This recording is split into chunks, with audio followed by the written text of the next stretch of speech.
Subtitle: Waging War, Why the Cost of Victory Matters More Than Victory Itself. Somewhere right now, a startup is burning through its last 2 months of runway. The founders raised $5 million 18 months ago. They had a vision.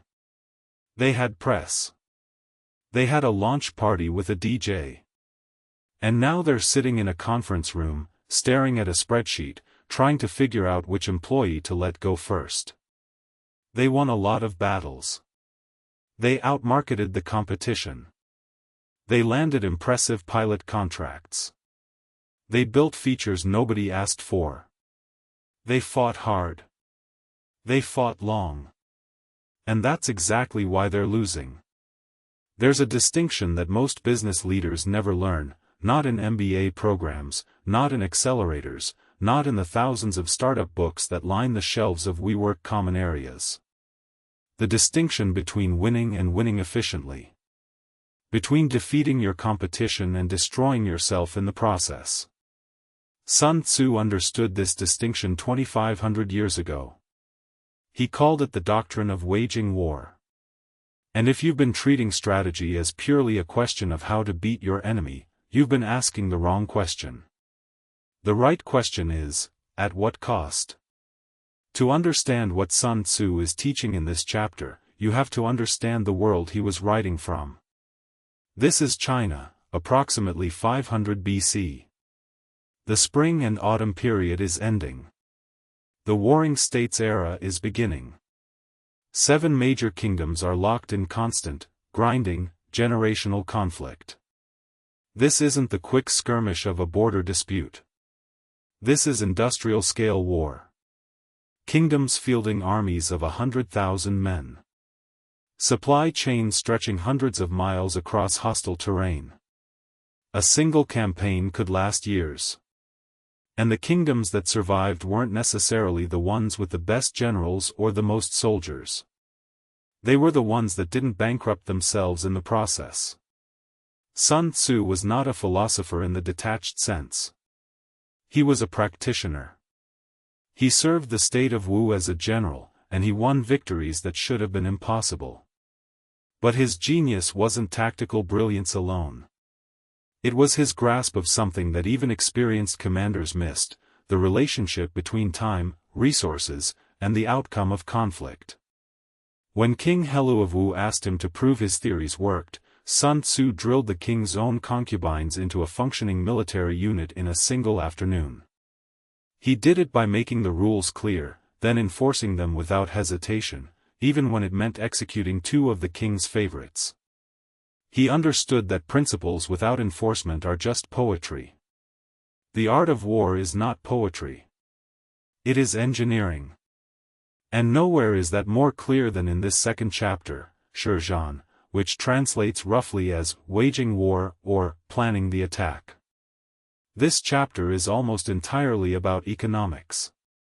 About what war costs, and why the cost will determine the outcome more reliably than courage ever will. Sun Tzu opens the chapter by doing something unusual for a military text. He does math. He writes, in the operations of war, where there are in the field 1,000 swift chariots, as many heavy chariots, and 100,000 mail-clad soldiers, with provisions enough to carry them 1,000 li, the expenditure at home and at the front, will reach the total of 1,000 ounces of silver per day. He is telling you, before a single battle is fought, before a single order is given, count the cost. Know what this will consume. Because everything you spend on conflict is something you cannot spend on building. In modern terms, know your burn rate. Know your runway. Know exactly how many months you can operate before the money runs out. Not approximately. Exactly. This sounds obvious. It isn't. You would be astonished at how many companies, not just startups, but mid-size businesses, even large enterprises, engage in competitive battles without ever calculating the real cost. They know the revenue they're chasing. They don't know what winning will actually cost them to achieve. Think about the streaming wars of the early 2020s. Disney Plus, HBO Max, Peacock, Paramount Plus, Apple TV Plus, Netflix, all of them spending billions, not millions, to acquire content and subscribers. Every platform was fighting for the same audience. The question was never whether they could win individual battles, sign a star, land an exclusive, drop a prestige series. The question was whether they could sustain the war long enough to matter. Several of them couldn't. Consolidation followed. The ones who survived weren't the most aggressive spenders. They were the ones who understood their burn relative to their position. Sun Tzu continues, there is no instance of a country having benefited from prolonged warfare. 6 words that should be tattooed somewhere visible in every corporate strategy session. There is no instance. Not, prolonged warfare is risky. Not, prolonged warfare is generally inadvisable. There is no instance in which dragging out a conflict has benefited the party doing the fighting. The longer a war goes, the more it costs. And the more it costs, the weaker you become relative to whoever isn't fighting, the third competitor who stayed out of the price war and watched 2 rivals bleed each other. Consider the airline industry. In the 1990s, American, United, Delta, and a dozen regional carriers engaged in brutal, sustained price wars. The goal was market share. Beat the other guy on price. Drive him out. The result? Virtually the entire industry went bankrupt at some point. Not some of them. Almost all of them. Including American, twice. They fought so long and so expensively that they destroyed the very market position they were trying to win. Meanwhile, Southwest Airlines, which had built its entire operation around cost efficiency, speed of turnaround, and operational simplicity, flew through the carnage. Not because they didn't compete, but because they competed cheaply and quickly. Sun Tzu would have recognized them immediately. Now Sun Tzu gets to a teaching that feels almost ruthless the first time you hear it, but becomes obviously correct the more you sit with it. He writes, a wise general makes a point of foraging on the enemy. 1 cartload of the enemy's provisions is equivalent to 20 of one's own. Feed on the enemy. What does that mean in practice? It means that the most efficient way to sustain your campaign is not to drain your own resources, it's to capture and convert the resources of your opponent. In ancient warfare, this was literal. You capture the enemy's grain stores, their horses, their weapons. You replenish your army from their supplies rather than from your distant home base. In business, the translation is precise and powerful. The most efficient path to growth is not to build everything from scratch. It's to capture market share, the customers, the talent, the distribution channels, the infrastructure, that your competitor already built and is currently maintaining at their expense. Amazon understood this deeply in its early years. When they moved into new product categories, they didn't just compete, they looked for ways to leverage what competitors had already proven. When they built Amazon Marketplace in 2000, allowing third-party sellers to list on Amazon's platform, they were effectively taking the inventory investment that other retailers had already made and turning it into Amazon's advantage. Those sellers paid to be there. They brought their own products, their own customer relationships, their own brand equity. Amazon harvested it. That's foraging on the enemy. Or look at talent acquisition during industry disruptions. When Blockbuster was collapsing in 2009 and 2010, Netflix didn't just watch. They recruited. They hired engineers, product managers, and operations people who knew exactly how physical media distribution worked, and how to dismantle it. They fed on the enemy's organizational knowledge at a fraction of the cost of building that expertise internally. Sun Tzu wasn't being cruel. He was being efficient. Every resource you force your competitor to maintain is a resource they cannot use against you. And every resource of theirs you capture is a double win, they lose it, you gain it. Here is where Sun Tzu becomes most stern, most direct. Hence the saying, the enlightened ruler lays his plans well ahead, the good general cultivates his resources.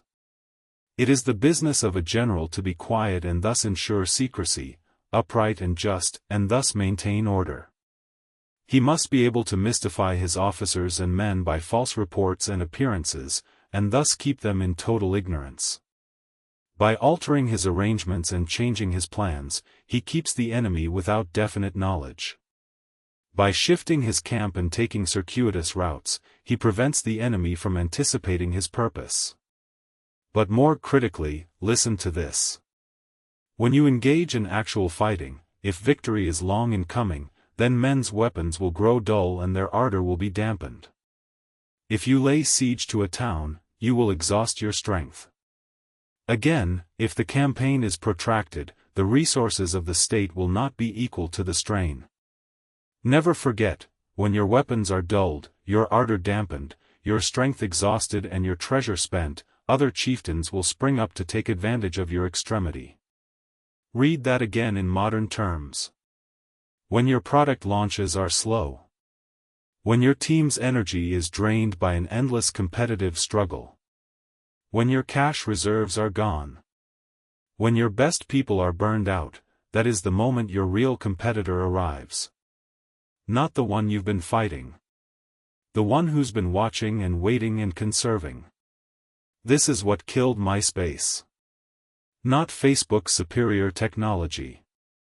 MySpace's own prolonged internal wars, between the founders and News Corp, between their product team and their advertising team, between moving fast and protecting existing revenue. While they fought internally, they exhausted their strength. By the time Facebook arrived with real momentum, MySpace had the weapons of a well-funded platform but the energy of an army that had been marching for 2 years without rest. Sun Tzu is saying, speed is not just a competitive advantage. Speed is an economic necessity. Every month you spend in active competition is a month of burn. Every delayed decision is compounding cost. Every prolonged product debate is your competitors gaining ground not by fighting you, but simply by existing while you consume yourself. The chapter closes with one of Sun Tzu's most quoted lines, and one of his most misunderstood. In war, then, let your great object be victory, not lengthy campaigns. People hear this as a call to be aggressive. It isn't. It's a call to be decisive and prepared. The distinction matters enormously. Aggression without preparation is how you get prolonged campaigns. You charge forward without a clear objective, without the resources to sustain your advance, without a plan for what happens when the initial momentum fades. That's not speed. That's recklessness. And recklessness almost always produces exactly the prolonged, exhausting war that Sun Tzu is warning against. Real speed comes from doing the deep work before you commit. Knowing your target so precisely that when you move, you don't need to course correct. Having the resources staged so that your advance can be sustained. And knowing, before you begin, when you will stop, what winning looks like, specifically, so you can recognize it when you get there and not keep fighting out of habit. Apple's product launches are an exercise in Sun Tzu's economics of war. By the time a product hits a keynote stage, it has been through years of internal development, competitive analysis, supply chain preparation, and marketing alignment. When Apple moves, they move completely and quickly. The iPhone launch in 2007 wasn't fast because Jobs was impulsive.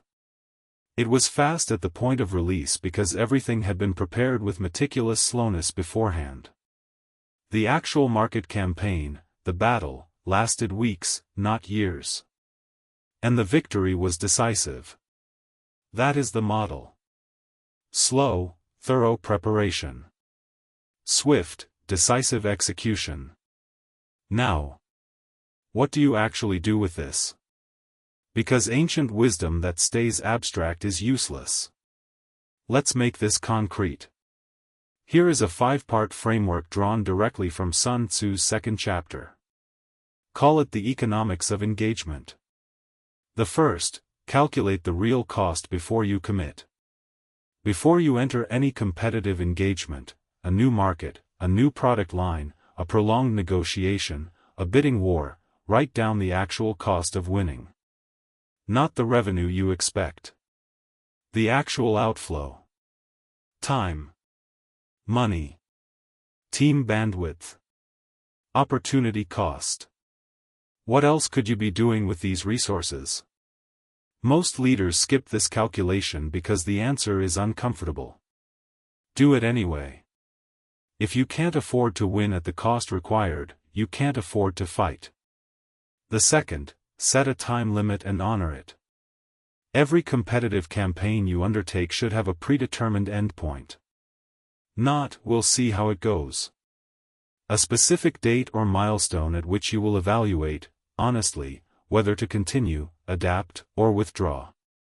The tendency is to keep fighting because you've already invested so much.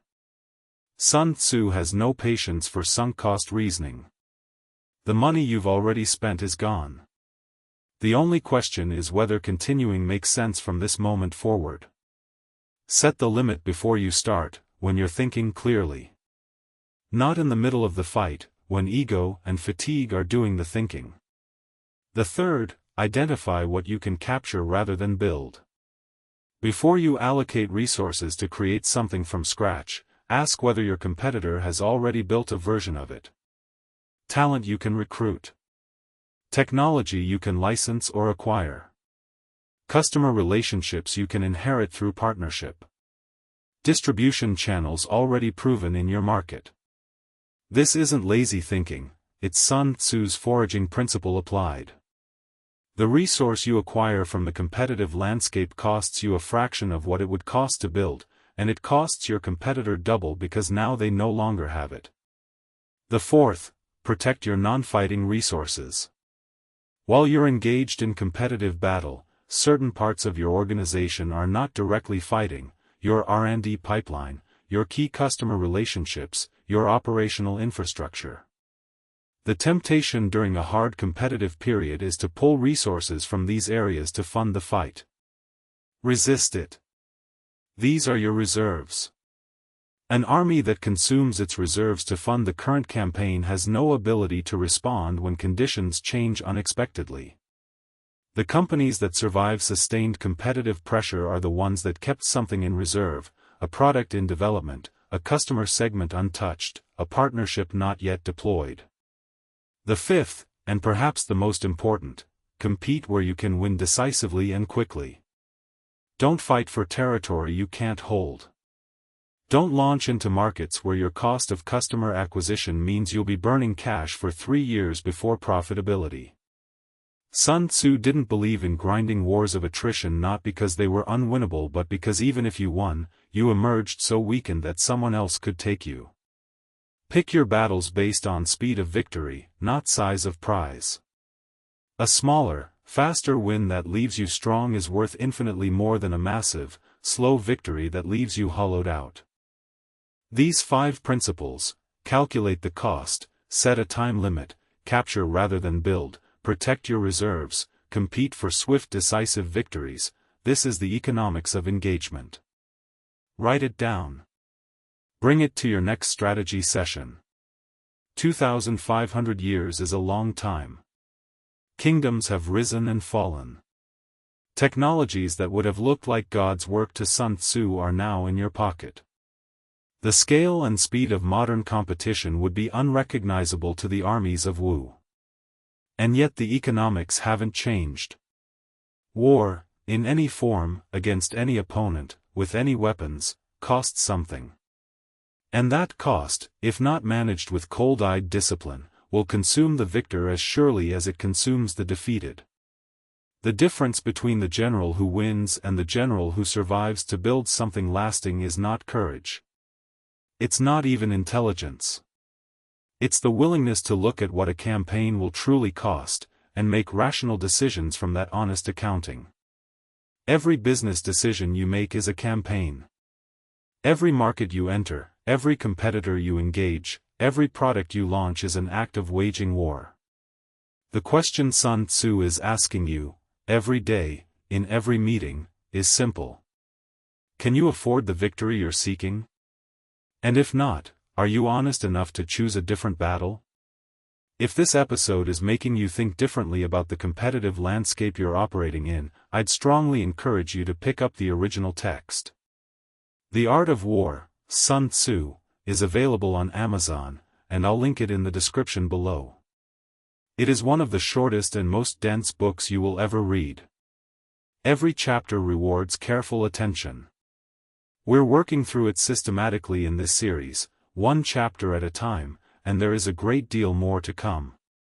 Episode 3 of the General's Doctrine covers Chapter 3, Attack by Stratagem. This is where Sun Tzu makes his most provocative claim, that the supreme art of war is to subdue the enemy without fighting at all. In modern terms, it's the chapter about how the best competitive victories don't happen on the battlefield. They happen before anyone draws a weapon. If this series is sharpening the way you think about strategy, subscribe. Not because we need the numbers, because you'll want to be here for what comes next. The cost of knowledge is always lower than the cost of ignorance. Sun Tzu knew that. Now you do too.